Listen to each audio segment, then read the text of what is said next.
There's a moment, so sharp, so final, when everything you thought was solid suddenly cracks.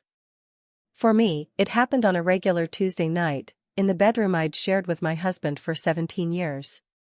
My name is Olivia.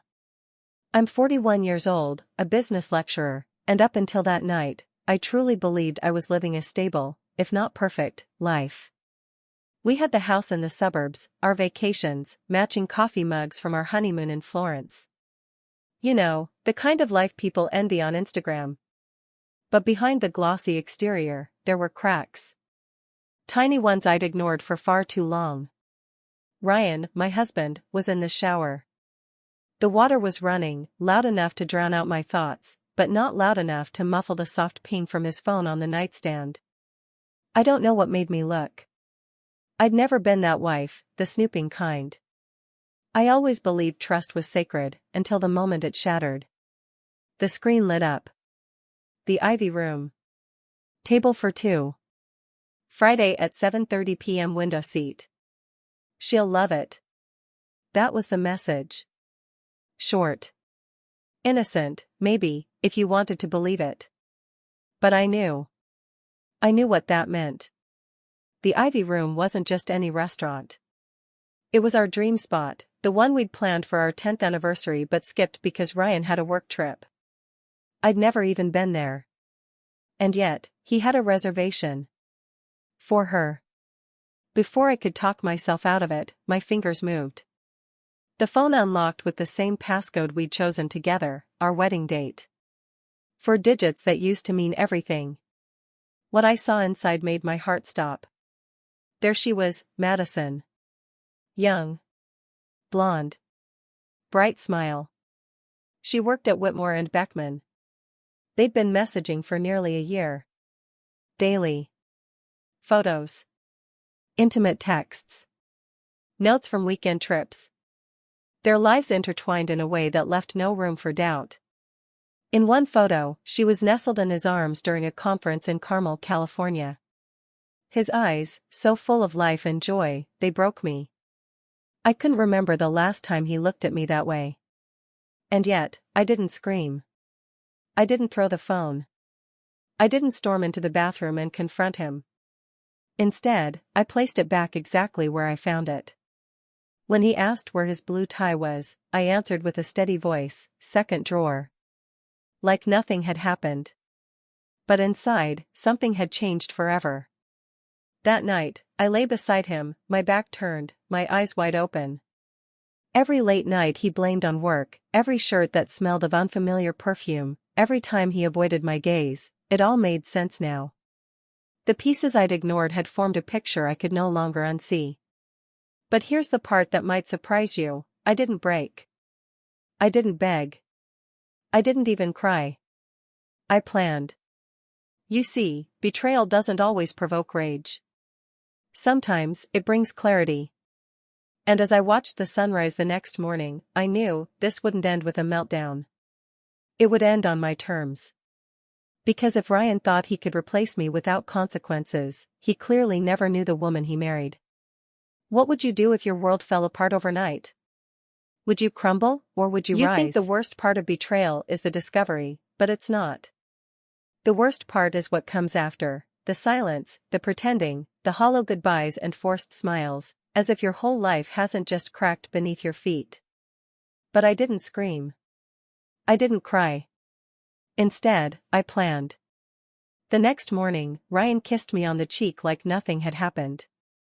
He even had the nerve to say wish me luck for a meeting, one he said was with Japanese clients. I smiled and played along, already knowing his real date was with Madison at the Ivy Room, 7:30 p.m., window seat, soft lighting, wine pre-ordered. Romantic. Perfect. Carefully curated, for her. But if he wanted the night to be unforgettable, I was going to give him exactly that, just not the way he expected. I spent 17 years being the supportive wife. Today, I would be something else. As a university lecturer, I had one unique advantage: I could invite professionals as guest speakers. So I used that, cleverly. I looked up Madison's last name from Ryan's messages, Walker. Then I found her husband, Andrew Walker, on LinkedIn. Executive architect, smart, respected, married. Poor guy had no idea his wife was playing the lead in a betrayal he hadn't auditioned for. I drafted the most polite, formal email I've ever written in my life. It wasn't angry, it was strategic. Dear Mr. Andrew Walker. My name is Olivia Bennett. I teach project management at Westbridge University. We're currently hosting a seminar on sustainable urban design and came across your impressive work on the Harbor Line project. Would you be available for a dinner meeting this Friday at the Ivy Room, 7:30 p.m., to discuss speaking opportunities? I hit send.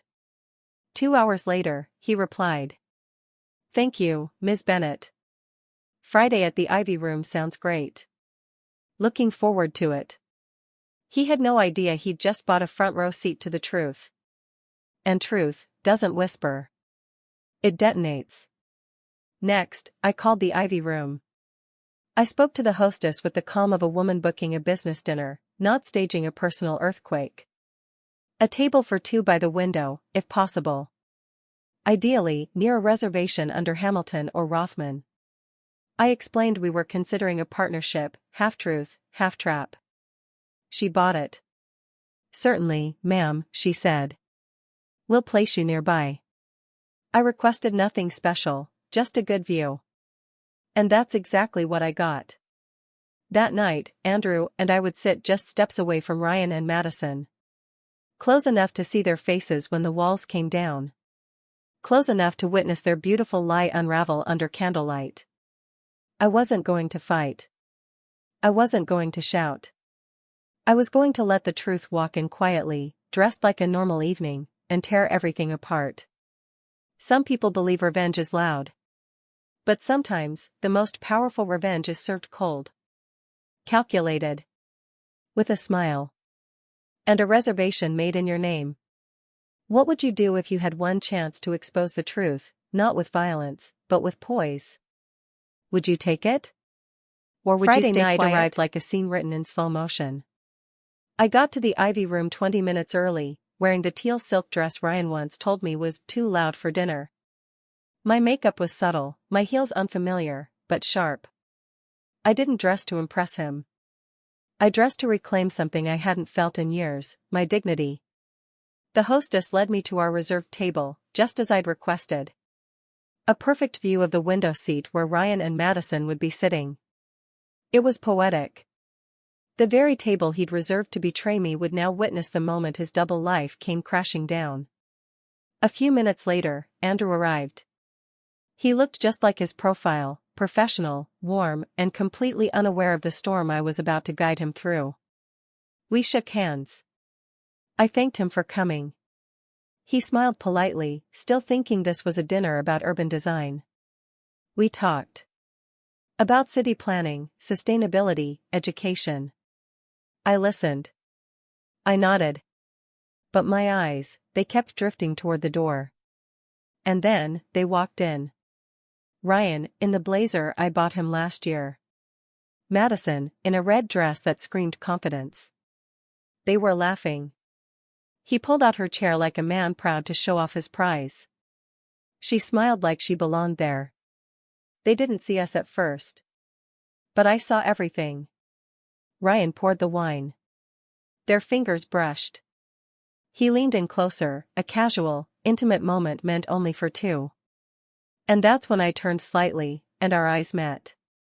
He froze. The glass nearly slipped from his hand.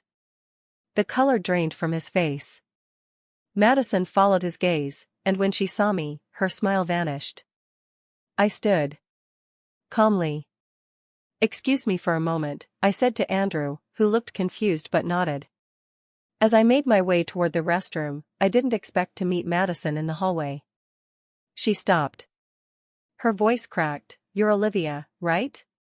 I looked at her, steady. And you're the one holding hands with my husband while your husband sits 10 feet away. She blinked, lips trembling. Please, not here. Why not? I asked, tilting my head.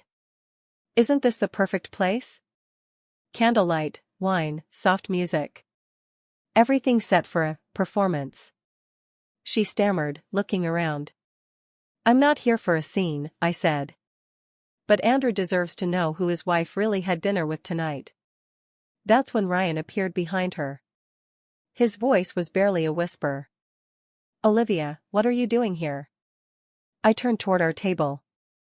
Andrew, could you come here for a second? Andrew stood and approached slowly, concern written all over his face. I looked at him, gently, but sharply. Andrew, this is my husband, Ryan. And I believe you recognize Madison. Your wife. For a full 10 seconds, the world stood still. No music. No clinking glasses. Just 4 people, surrounded by a room full of strangers, suspended in a silence louder than any scream. Madison began to cry. Ryan stepped back. Andrew didn't speak. He just stared, his world beginning to crack in the exact same place mine had, just days earlier. I didn't yell. I didn't cry. I didn't apologize. I just whispered, dinner still on, Ryan. His company card seems to be quite familiar with her expenses. And then I walked away, back straight, heels clicking, heart pounding. I wasn't broken. I was done pretending. Sometimes the loudest justice isn't revenge. It's truth. Served in silence. Delivered with grace. And witnessed by the very people who thought they'd never be caught. If it were you, would you have stayed silent? Or would you have made sure that gently closed the door behind us? Now, it was just the 4 of us. Me. Andrew. Ryan. Madison. A perfect square of betrayal, seated under soft lighting, with untouched wine glasses and a heavy silence. I sat down first. Andrew beside me. Ryan and Madison sat across from us, looking like 2 kids who just got caught cheating on their final exam. No one said a word. No clink of silverware. Just breathing and shame. Ryan was the first to break the silence. His voice was hoarse. Olivia. I don't even know where to start.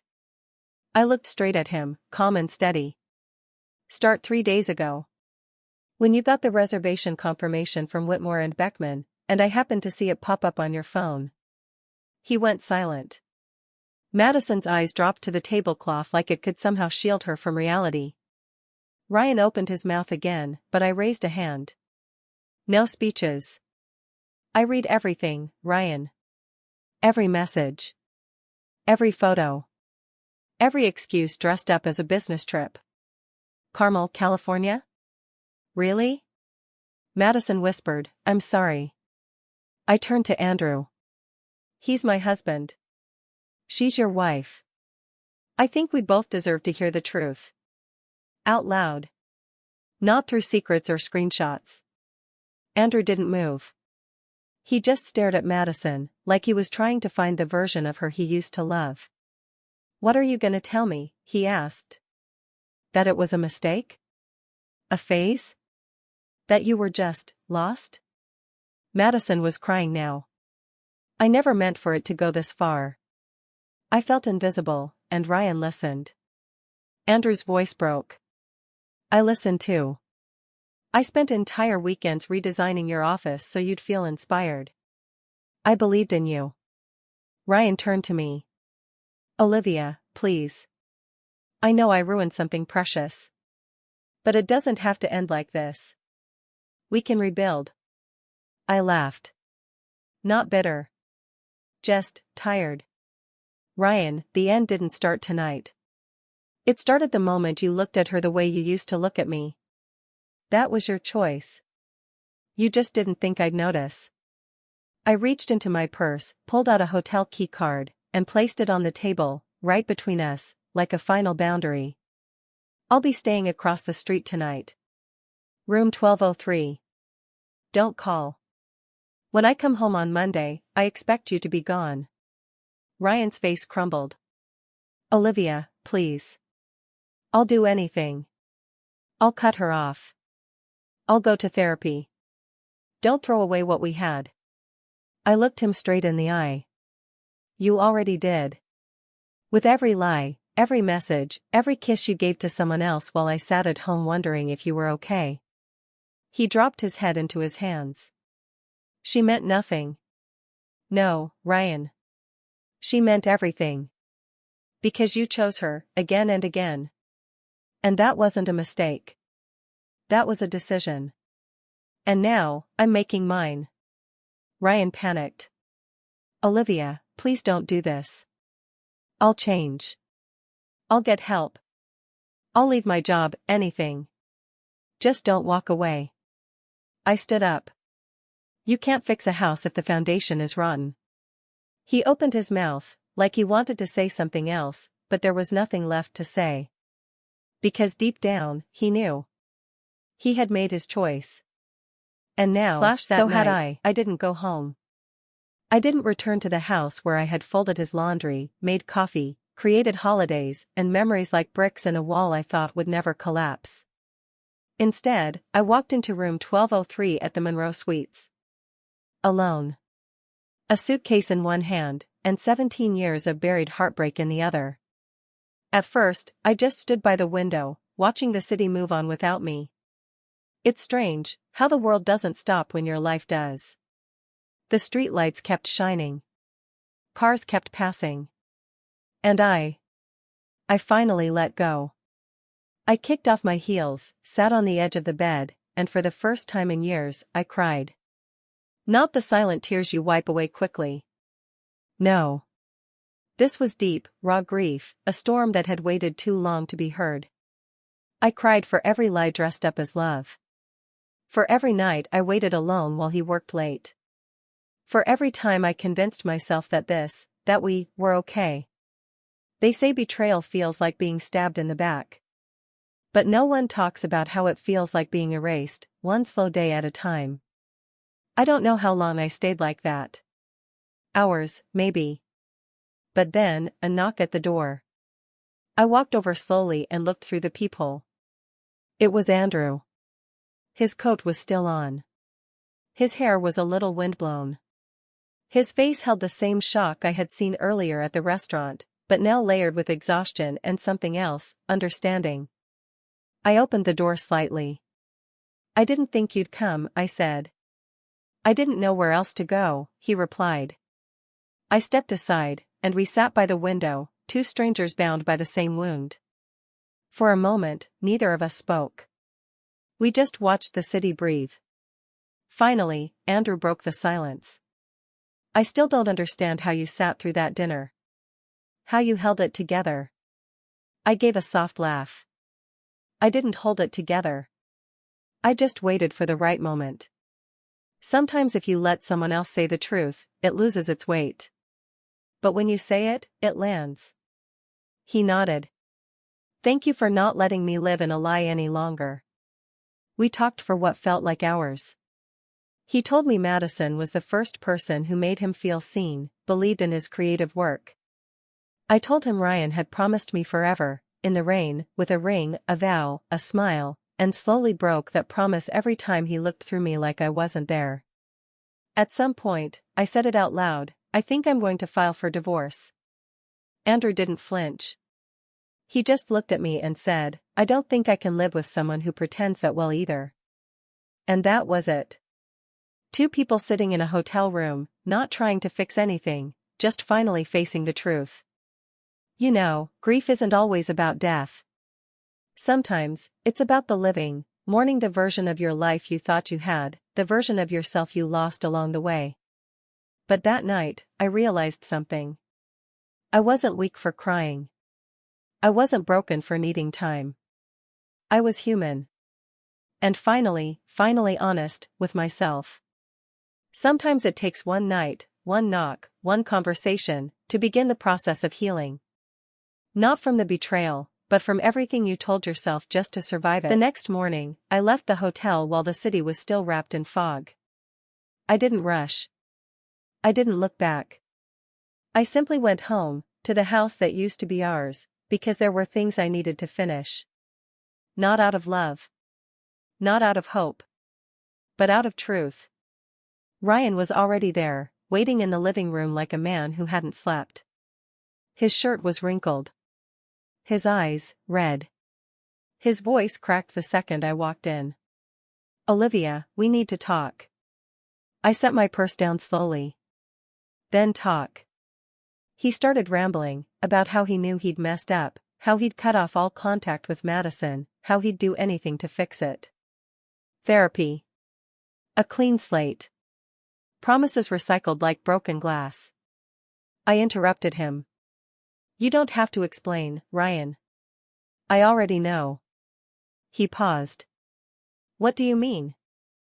"I heard from someone at your office. Madison quit her job. Packed her things. Left town. Guess the truth got a little too loud." He sat down, burying his head in his hands. "You told everyone?" "Yes," I said plainly. "Not to humiliate you. But because I refused to lie by omission. I told your mother. Your siblings.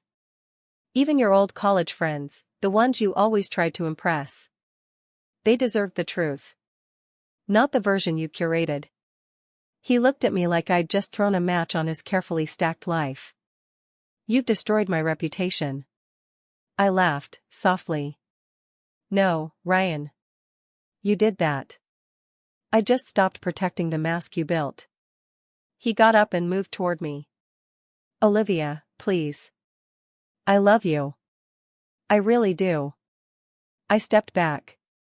"If you loved me, you wouldn't have called someone else baby while I was cooking you dinner. Love doesn't look like lies dressed up as loyalty."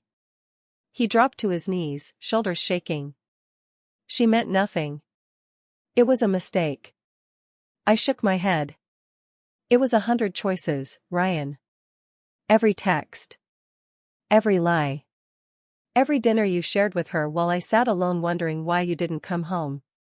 He stared at me with pleading eyes. "If you leave, you'll ruin my life." "No," I said, locking eyes with him. "I'll save mine." That week, I filed for divorce. No second chances. No bargaining. I hired a lawyer, drew a boundary, and reclaimed what I had spent years giving away, my voice. And while Ryan sent flowers to my office, voicemails full of regret, and one dramatic 4-page email about his journey to clarity, I never responded. I'd heard enough apologies in my life. Now, I needed silence to speak for me. A few weeks later, a friend texted me, "I just saw Ryan and Madison. They didn't look so in love." 2 days after that, he sent one final message, "I tried to move on with her, but I don't see you in her eyes." I didn't reply. There's something no one tells you about choosing yourself. It doesn't always feel good at first. It's lonely. Quiet. And sometimes, you miss the person who hurt you more than you expected. But then, little by little, you realize, peace is louder than chaos. And walking away isn't weakness. It's wisdom. I didn't ruin Ryan's life. I just stopped erasing myself to keep his life comfortable. And that was the beginning of mine. Would you protect someone's image if it meant losing your own identity? Or would you finally choose you? The truth doesn't always explode. Sometimes, it sinks in slowly, like cold water seeping into your bones. After that night at the Ivy Room, after sitting across from Ryan and Madison in that quiet, private room, I thought I'd feel lighter. And in some ways, I did. But the weight didn't fully lift until I started telling the truth. Not to punish anyone. But to free myself. I told his mother. I told our closest friends. The ones he always tried to impress at parties with his stories and tailored suits. I told them everything, how Ryan had been cheating on me for almost a year. How he used fake meetings and cold lies to cover for candlelit dinners with someone else's wife, and I didn't yell. I didn't beg for sympathy. I just said the truth out loud. And let it stand on its own. The reactions were mixed, shock, silence, a few apologies from people who didn't even do anything wrong. But you know what no one did? No one blamed me. Because deep down, they knew. Ryan had built his image carefully, polished, confident, ambitious. But when the mask cracked, there was nothing underneath but selfishness. Within a week, the fallout started. Madison quit her job and quietly left town. Word got around the office, maybe from whispers, maybe from someone who saw us that night. Either way, she couldn't face the questions. Ryan, meanwhile, unraveled. He flooded my phone with messages. Calls I didn't answer. Emails that read like love letters from someone desperate to rewrite the ending. He left flowers at my office. Sent a 4-page letter describing his moment of clarity after our dinner. I didn't reply. Not because I was angry, but because I was finally done giving him more of me. I hired a lawyer. Filed for divorce. It wasn't easy. 17 years doesn't disappear overnight. But sometimes, choosing peace means signing your name on something that says, I refuse to stay where I'm not respected. Ryan didn't take it well. He begged. He pleaded. He swore Madison meant nothing. That it was a mistake. That he just got lost. But here's what no one tells you, affairs don't just happen. They're not lightning strikes. They're slow, deliberate choices. One message at a time. One lie at a time. And Ryan had made too many. I remember the last time I saw him cry. He was sitting on the floor of our living room, shoulders shaking, repeating, I can't lose you. I can't lose you. And all I could think was, he already had. Weeks passed. Then months. His social media accounts vanished. Word got out that he stepped down from Whitmore and Beckman's board for personal reasons. A man who once lived for appearance, now had nothing left to hide behind. One of our mutual friends ran into him at a suburban cafe. Alone. Said he looked thinner, quieter. Like a balloon that had slowly deflated. 2 days later, I got one final message from him. I tried to move on with her. But it's not the same. She doesn't smile at me anymore. And I don't see you in her eyes. I didn't respond. Because by then, I was already rebuilding. Not with someone else.